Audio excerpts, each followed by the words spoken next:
আপনারা প্রগতিশীল, আপনারা অনেক বড় বড় কথা বলেন, আপনারা সংস্কৃতি ধারক বাহক, আপনারা নাটক সিনেমা সবকিছু করেন, কিন্তু মূর্তি ভাঙলে 32 নম্বরের বাড়ি ভাঙলে আপনাদের যে কষ্ট হয়, আমার সন্তানের গায়ে গুলি চলবে, কিন্তু আপনার সেই কষ্ট হয় না। আপনাদেরকে আজকে হুঁশিয়ারি উচ্চারণ করে দিতে চাই, এসব আর চলবে না ভাই। বাংলাদেশে আমরা রুখে দাঁড়িয়েছি। একটি বিশ্ববিদ্যালয়ে যখন ছাত্রদের উপর হামলা হয়, ছাত্রীদের উপরে যখন নির্যাতন চলে, তখন যে কোনো সাধারণ বিবেক বিবেচনা সম্পন্ন ছাত্র বা ছাত্রী বা শিক্ষকই সেখানে দাঁড়াবে। আমরাও তেমন করে দাঁড়িয়েছিলাম, প্রতিহত করেছিলাম সেদিনের সেই ক্ষমতাসীন ছাত্র সংগঠন। করতে পেরেছি তা তো এই গত 16 বছরের এই দুঃশাসনই বলে দিয়েছে। সেই দিক থেকে যদি বিবেচনা করি, আমরা একেবারেই ক্ষেত্রে যাওয়া কিছু মানুষ। আর আজ এই জুলাই বিপ্লব যে 24 এর দায় তো কেবলমাত্র এই ফ্যাসিস্ট সরকারকে দেওয়া যাবে না, এর দায় অবশ্যই আমাদেরকে নিতে হবে। কারণ দীর্ঘদিনের রাজনীতিহীনতা, প্রতিবাদহীনতা আজকে আমাদের এই সন্তানদেরকে, যার বয়স 16, যার বয়স 15, তাদেরকে রাস্তায় নামতে হলো। আমরা ঘরে বসে থাকলাম, আমরা একের পর এক আমরা অংশগ্রহণ ছাড়া আমরা যা ইচ্ছে তাই নির্বাচনকে আমরা সমর্থন দিয়ে গেলাম। আমি ছোট্ট একটি আমার ব্যক্তিগত অভিজ্ঞতার কথা বলবো। 2018-তে আমি গিয়েছিলাম অনেক আশা নিয়ে ভোট দিতে। দেখলাম বিশাল লাইন, সেনাবাহিনীর কাভার ভ্যান, অনেক সেনাবাহিনীর পোশাক পরিহিত সৈনিক সেখানে আছেন, অফিসাররা আছেন, এবং ভেতরে গিয়ে দেখলাম এই লাইনটা আগাচ্ছে না, লাইনটা ওখানে থেমে আছে, কি যেন চলছে ভেতরে। সবাই অনেক আগ্রহ নিয়ে দাঁড়িয়ে আছে যে কিছু একটা হচ্ছে। ভেতরে গেলাম, যাই হোক আমি গেলাম। যাবার পর ওখানে আমাকে বললো একজন আমার এলাকার পরিচিত, মামা তুমি ভোট দিতে এসছো? আচ্ছা দাও। আমি দেখছি আমার ভোট দেওয়ার ব্যাপারে কারো কোনো আগ্রহ নেই, সেখানে যে যার মতো সিল মারছে, চলছে এগুলো। এবং প্রশাসনের সহযোগিতায়, প্রশাসনের সেখানকার যে লোকাল প্রশাসনের সহযোগিতায় এগুলো হচ্ছে। এবং তারপর আমি ভোট দিয়ে বের হয়ে আসলাম, আর্মি ভ্যানে সেখানে সৈনিকরা বসে আছে। এই সেদিন মানে কেন আমি দাঁড়ালাম না, কেন আমি চিৎকার করলাম না, আজ আমার মনে হয় যে সেখান থেকেও তো হতে পারতো, একটা শুরু তো হতে পারতো। কিন্তু আমরা কিন্তু প্রতিবাদহীনতায় এমন অভ্যস্ত হয়ে গেছি, আমরা আমরা বলি আমরা রাজনীতি করি না এখন। আর আমাকে যখন কেউ জিজ্ঞেস করে যে কি অবস্থা, এখন কি করো, বলি ভাই রাজনীতি করি না, পেটনীতি করি। কিন্তু পেটনীতি বলে তো আসলে করে তো আমরা কিছু করতে পারলাম না। আমরা যে সন্তানের জন্য দুধ ডিম কিনে আনি, মাছের বাজারে যাই, স্কুলে নিয়ে যাই, কোচিংয়ে নিয়ে যাই, বাঁচাতে পেরেছি কি তাকে? পারিনি। কিন্তু তো আজকে আমি এখানে এসেছি সেই মা হয়ে।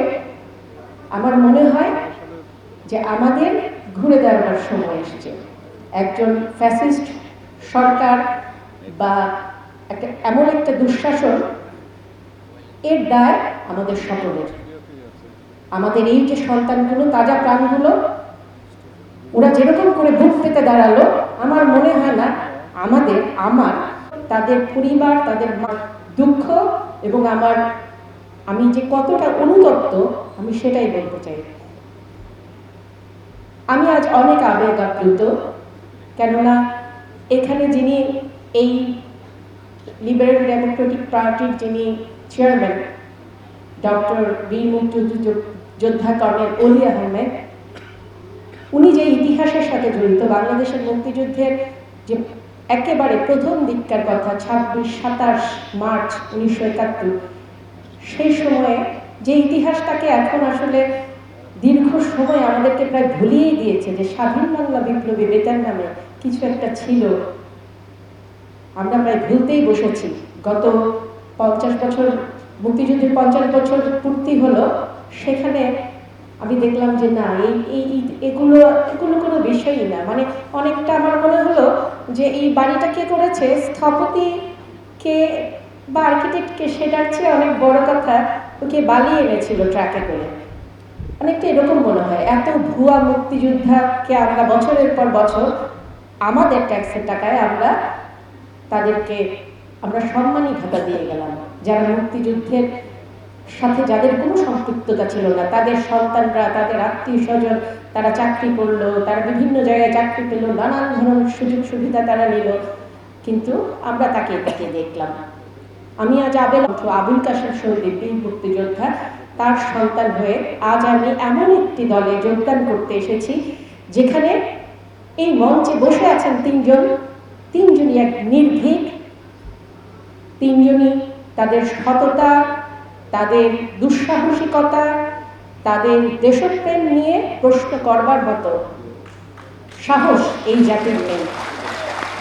এবং আমরা অনেক স্বপ্ন নিয়ে আজকে এসেছি, অনেক স্বপ্ন নিয়ে। আমার কাছে রাজনীতি মানে নেহাত পেট নীতি নয়। আমি মনে করি যে রাজনীতির ভেতর দিয়েই কেবলমাত্র আমরা রাজনীতি মানে স্বরাষ্ট্রনীতি, রাজনীতি মানে পররাষ্ট্রনীতি। যেই পররাষ্ট্রনীতি এমন হবে, আমার একটা মানুষের গায়ে যদি গুলি চলে, প্রতিবেশী রাষ্ট্র সারা বিশ্বের কাছে ক্ষমা চাইতে হবে, আমরা ছেড়ে দেব না তাদের। আজ আমি অনেক বেশি আনন্দিত, অনেক বেশি খুশি, যে কারণে আমি গত এক সপ্তাহ আগেও ভাবিনি আমি রাজনীতিতে যুক্ত হতে আসবো। কিন্তু আমি যখন দেখলাম সাভারের রানা প্লাজায়, আপনারা জানেন মানব সৃষ্ট সবচেয়ে বড় যে দুর্যোগ সাভারের রানা প্লাজার দুর্যোগ, সেই দুর্যোগের মোকাবেলায় যে মানুষটা নেতৃত্ব দিয়েছেন এই দেশের লড়াকু শ্রমিকদের পক্ষে দাঁড়িয়ে, একা যেই সময় বলা হয়েছে লাশ চাপা দিয়ে দাও, আর দরকার নেই উদ্ধার করবার, সেই সময় একা দাঁড়িয়ে থেকে পুরো প্রতিষ্ঠানের, তার সংগঠনের যে প্রধান, সেখানে তার বিরুদ্ধে, তার সামনে দাঁড়িয়ে বলেছেন একটি লাশ এখানে উদ্ধার না হওয়া পর্যন্ত উদ্ধার অভিযান চলবে। সেই নির্ভীক মানুষ, যার সততা নিয়ে প্রশ্ন করবার মতো একটি মানুষ বাংলাদেশে দাঁড়াতে পারবে না। বাংলাদেশ সেনাবাহিনী আজকে যেই জায়গায় এসেছে, বাংলাদেশ সেনাবাহিনীর বিভিন্ন সংগঠনের কে তৈরি করার ক্ষেত্রে ওনার যে ভূমিকা, কিছুটা কাছ থেকে দেখবার সুযোগ আমার হয়েছিল। সাভার ক্যান্টনমেন্টে আমি একটা স্কুলে প্রিন্সিপাল হিসেবে দায়িত্বরত ছিলাম। সেই সুযোগে ওনার সঙ্গে সরাসরি কাজকে উনি শেষ পর্যন্ত নিয়ে যেতে পারেন, যেই কারণে আজ এই অসুস্থতা সত্ত্বেও 9 মাস কারাবাসের পরে কেমন করে এই শক্তি মানুষের অবশিষ্ট থাকে এই বয়সে, যেই সময় আসলে এত কিছু হবার পরে লেফটেন্যান্ট জেনারেল অমুক তমুক এত কিছু নামের সাথে বীর বিক্রম, কথা ছিল ওনার বেডরুমে এসির মধ্যে শুয়ে পুরনো বাংলা গান শুনতে শুনতে চা খাবেন, স্ত্রীর সাথে গল্প করবেন, মাঝে মাঝে দেশের বাইরে বেড়াতে যাবেন। কিন্তু না, উনি কোথা থেকে এই শক্তি পান, কোথা থেকে এই সাহস পান আমি জানি না। উনি এই জুলাই বিপ্লবকে ভীষণভাবে মিন করে, এই জুলাই বিপ্লবকে একটি অসাধারণ অনন্য একটা জায়গায় উনি দেখতে পেয়ে উনি দায়িত্ব নিয়েছেন যে না, আমার এই বাচ্চারা যারা মরে গেল, যারা এখন নিজেরা দল তৈরি করছে, তারা জানে না কি করতে হবে, হয়তো জানবে, নিশ্চয়ই জানবে, কিন্তু সেই অভিজ্ঞতা তাদের নেই। তাদেরকে শুধু সমালোচনা করবার জন্য নয়, তারা কি পারবে কি পারলো এইসব আলোচনা করে কিছু হবে না। তাদের পাশে দাঁড়ানোর জন্য আমি মনে করি আমাদের মতো অন্যান্য দলগুলিও আমরা তাদের পাশে দাঁড়াতে চাই। এই আন্দোলনকে আমরা বৃথা যেতে দিব না। এই মুক্তিযুদ্ধ আমাদের শেষ হয়নি, জুলাই বিপ্লবের ভেতর দিয়ে মুক্তিযুদ্ধ শেষ হয়নি, বরং শুরু হয়েছে। আমি সেই সব মানুষদেরকে আজ একটু মনে করে দিতে চাই, যারা এতগুলি প্রাণ চলে যাবার পরেও বললেন যে একটা বাংলা ছবির গান মনে পড়ছে, হয়তো যারা পুরনো আছেন তাদের মনে থাকতে পারে, ও দাদা ভাই একটা মূর্তি বানাও, নাক মুখ চোখ সবই বানাও, মন বানাতে পারো কি, একটা ছোট বোন বানাতে পারো কি? একটা ছোট বোন বা ভাই বানানো যাবে না।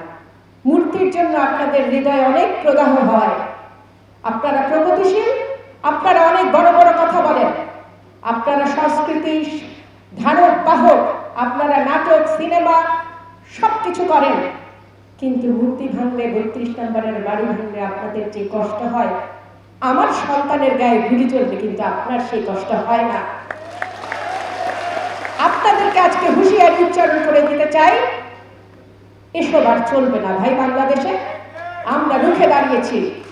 আমরা একটা যোগ্য দলের মধ্য দিয়ে আজ 5 শতাধিক মানুষ, আমরা ডক্টর অলি আহমেদের বীর বিক্রম ওনার পতাকা তলে চৌধুরী হাসান সরওয়ারদের সাহসিকতা নিয়ে আমরা যেখানে যোগদান করতে এসেছি। আপনাদের এসব আর চলবে না। এই দেশে আর চাঁদাবাজি, টেন্ডারবাজি, ওই কমিশনের রাজনীতি আমরা আর চলতে দেব না ভাই। অসংখ্য ধন্যবাদ সবাইকে। আবার সংগ্রামী সালাম।